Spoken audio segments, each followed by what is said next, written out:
¿Bukele creó el problema para venderse como el héroe? ¿Y si te dijera que las pandillas no desaparecieron, sino que fueron exportadas? ¿Y si el plan siempre fue ese, crear el caos y luego vender el orden? Tras el régimen de excepción en El Salvador, sí, las pandillas desaparecieron de las calles salvadoreñas. Pero hay algo que casi nadie menciona. En países como Guatemala, Honduras y México ha comenzado a crecer la presencia de pandilleros salvadoreños. En Chiapas, México, autoridades han detectado células nuevas de la MS-13.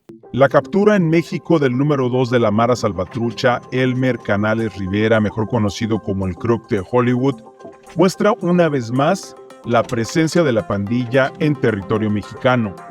Expertos aseguran que el liderazgo de la MS-13 huyó a México porque en El Salvador se impone mano dura contra las pandillas.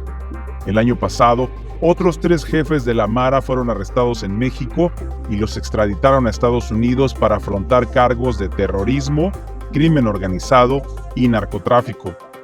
El gobierno estadounidense afirma que Elmer Canales es uno de los 14 cabecillas o apóstoles del diablo de la MS-13. Reportes periodísticos señalan que Canales habría estado en las negociaciones con el gobierno de Nayib Bukele.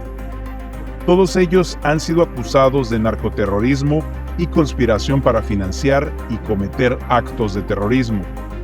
Elmer Canales purgaba una condena por secuestro en una cárcel salvadoreña, pero fue liberado en secreto en noviembre de 2021 y escapó a México, de acuerdo con el diario La Prensa Gráfica.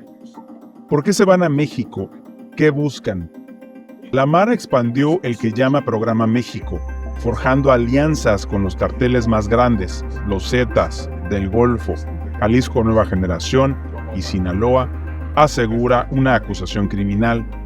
Bajo la protección de estas organizaciones criminales, la MS-13 trafica con drogas, armas y migrantes.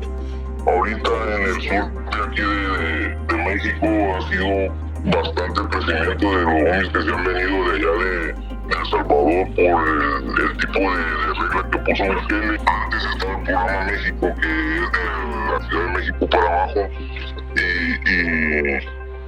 siempre se había tomado en cuenta los homies, pero los que tienen la palabra están en el cerezo, en los penales.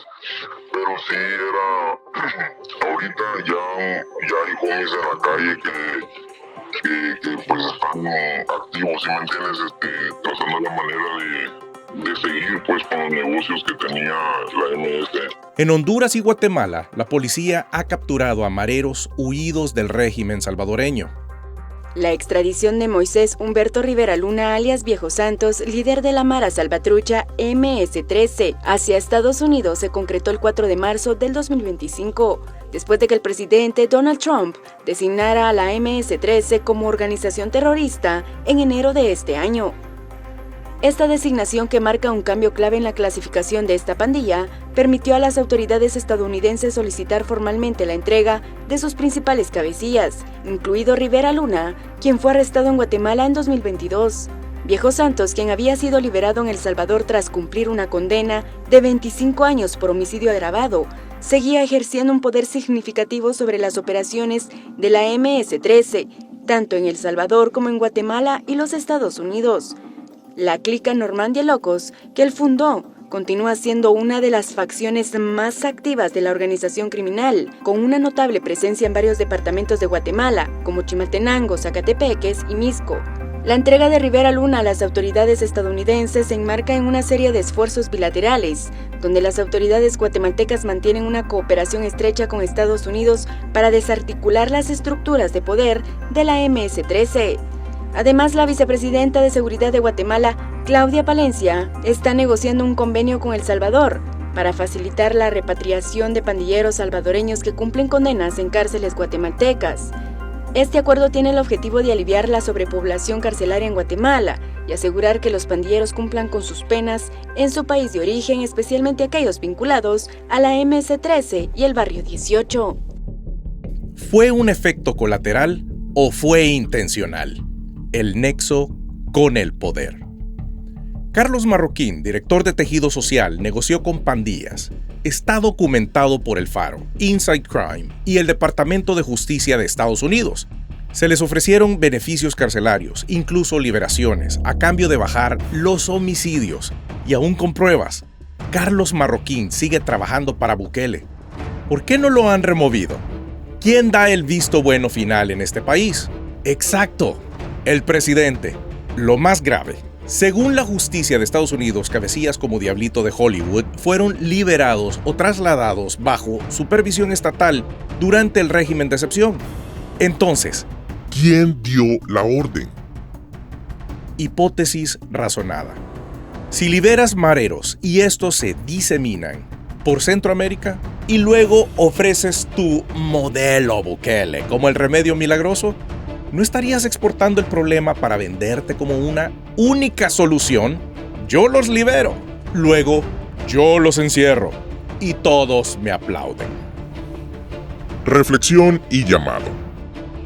No es una teoría sin base. Hay hechos comprobados, nombres, documentos y una lógica detrás de todo esto. Pregúntate, ¿y si todo fue un plan para que los demás países lo vieran como el gran salvador de Centroamérica? ¿Tú qué opinas? ¿Fue estrategia o casualidad? Comenta, comparte y no te tragues el cuento sin hacer preguntas.